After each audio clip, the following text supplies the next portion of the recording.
Hello বন্ধুরা, তোমরা সবাই কেমন আছো? আশা করি ভালো আছো, সুস্থ আছো। তো আমিও ভালো আছি। মৌসুমি অফিসিয়াল চ্যানেলে তোমাদের সবাইকে স্বাগত জানিয়ে আজকে চলে এলাম আমার রান্না নিয়ে। তো দেখো, আজকে রান্না করবো তেলাপিয়া মাছের ঝোল।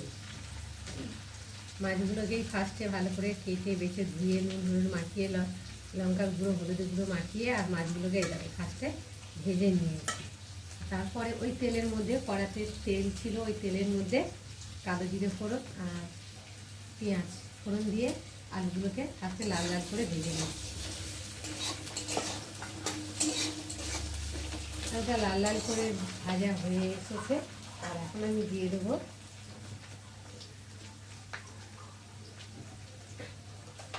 পরিমাণ মতো নুন। অল্প করে দিলাম, লাগলে আবার পরে দেবো।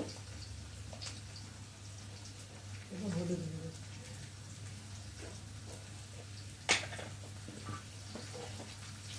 তারপরে দেবো জিরে গুঁড়ো,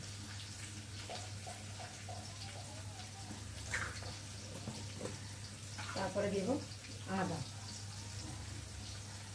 তারপরে দেবো একটা টমেটো কুচি। আর আমি লঙ্কাটা দেবো না, কাঁচা লঙ্কা সর্ষে দিয়ে বেটেছি, তো সেটা পরে দেবো, এখন দেবো না, যেহেতু এখন দিলে তো তেতো হবে আর খেতে ভালো লাগবে না। ওই জন্য মশলাটা আগে ভালোভাবে কষিয়ে নেব।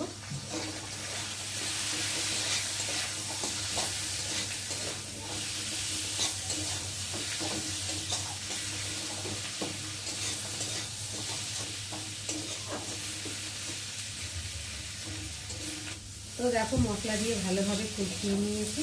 এবার কষানোর পরে এবার আমি এটা কাঁচা লঙ্কা আর সর্ষে বাটাটা দিয়ে দেবো।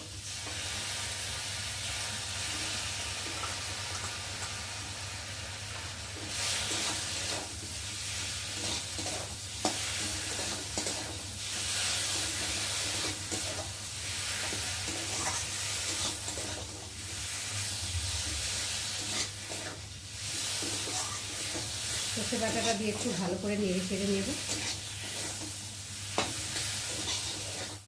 তো দেখো বন্ধুরা, ভালো করে কষিয়ে জল দিয়ে দিলাম, ঝোলটা ফুটে গেছে। এখন খুন্তি দিয়ে দেখবো আলুটা, দেখো সেদ্ধ হয়ে এসেছে।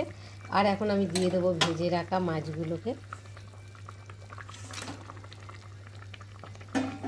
খুন্তি দিয়ে একটু ভালো করে নেড়ে দেবো। ঝোলের সাথে একটু ডুবিয়ে দেবো মাছগুলোকে। আর তারপরে আমি দিয়ে দেবো ওপর দিয়ে ধনেপাতা কুচি। ধনেপাতা কুচি দিয়ে দেওয়ার পরে একটু ঢাকা দিয়ে দেবো। দেখো বন্ধুরা, তেলাপিয়া মাছের ঝাল তৈরি হয়ে গেছে। আর কেমন হয়েছে তোমরা কিন্তু অবশ্যই কমেন্ট করবে। আর ভালো লাগলে লাইক কমেন্ট শেয়ার করো। আর আমার চ্যানেলে যদি নতুন হয়ে থাকো, চ্যানেলটাকে সাবস্ক্রাইব করে দিও। আবার তোমাদের সঙ্গে দেখা হবে পরের ব্লগে। ততক্ষণ তোমরা তোমাদের খেয়াল রাখো। তোমরা আমার চ্যানেলটাকে সাবস্ক্রাইব করতে থাকো। আর আমি এদিকে গ্যাসটা বন্ধ করে দিয়ে ঢালতে থাকি।